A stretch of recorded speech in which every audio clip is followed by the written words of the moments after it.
ஏற்கனவே என்னுடைய ஐயத்தை நான் பதிவு செய்திருந்தேன். அவர் தன்னியல்பாக கட்சியின் ஒருங்கிணைப்புக்கு போராடுகிறார் என்றால் அதை வாழ்த்த கடமைப்பட்டிருக்கிறோம். ஆனால் அவரை பாஜக இயக்குகிறது என்றால் அது அதிமுகவுக்கு நல்லதல்ல என்பதை ஏற்கனவே நாங்கள் சுட்டிக்காட்டியிருந்தோம். ஐயப்பட்டதைப் போல அவருக்கு பின்னால் பாஜக இருக்கிறது என்பதை டெல்லியில் அவர் அமித்ஷா அவர்களை சந்தித்ததன் மூலம் உறுதிப்படுத்தி இருக்கிறார். அதிமுகவை கூட்டணியில் இணைத்து கொண்டே கபலீகரம் செய்கிற முயற்சியில் பாஜக ஈடுபடுகிறது என்பதை ஏற்கனவே சுட்டிக்காட்டினோம். மதிப்பிற்குரிய அண்ணன் எடப்பாடி பழனிசாமி அவர்கள் உட்பட பலருக்கும் என் மீது ஆத்திரம் வந்தது, எரிச்சல் வந்தது.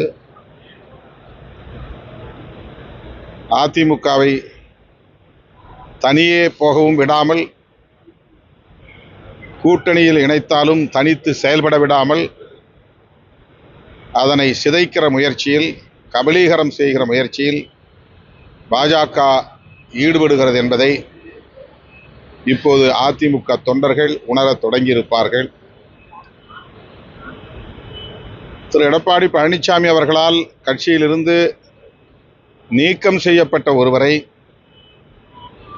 அமித்ஷா அவர்களும் நிர்மலா சீதாராமன் அவர்களும் என்ன துணிச்சலில் சந்தித்தார்கள் என்பது ஒரு கேள்வியாக எழுகிறது.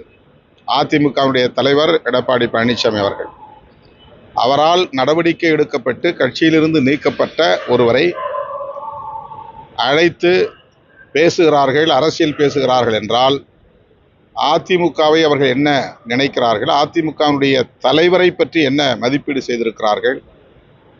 எந்த அளவுக்கு அதிமுகவை அவர்கள் நடத்துகிறார்கள் என்பதை நாட்டு மக்கள் புரிந்து கொள்ள வேண்டும். குறிப்பாக அதிமுக தோழர்கள், தொண்டர்கள் புரிந்து கொள்ள வேண்டும்.